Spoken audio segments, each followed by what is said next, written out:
লোভ আর ক্রোধ হলো মানুষের প্রধান শত্রু, যা নিজের অজান্তে জীবনের সবচেয়ে বেশি মূল্যবান জিনিস সময়ের ক্ষতি করে। কারণ সময় হলো পরম ক্ষমতাবান বস্তু, যা কারোর জন্য থেমে থাকে না। জীবনে অমরত্ব পেতে হলে সম্মান অর্জন করতে শেখো, কারণ জীবন ক্ষণস্থায়ী, কিন্তু ব্যক্তির অর্জিত সম্মান চিরস্থায়ী। সর্বদা মনে রাখবে, জীবন যত কঠিন পরিস্থিতির মধ্যে দিয়ে যাবে, তোমার ব্যক্তিত্ব ততই প্রখর ও তীক্ষ্ণ হবে। প্রতিটি কর্মের আগে আমাদের কর্মের প্রতি সঠিক মনোভাব গড়ে তোলা আবশ্যক, তবেই সেই কর্মকে আনন্দের সাথে সম্পূর্ণ করা সম্ভব।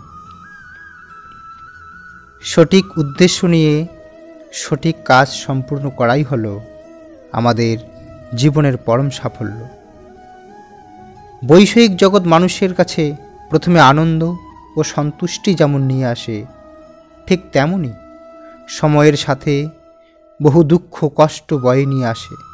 কারণ বৈষয়িক সম্পত্তি পাওয়ার চেয়ে তা হারিয়ে ফেলার ভয় ও উদ্বেগ মানুষের মধ্যে বহুগুণ বেশি।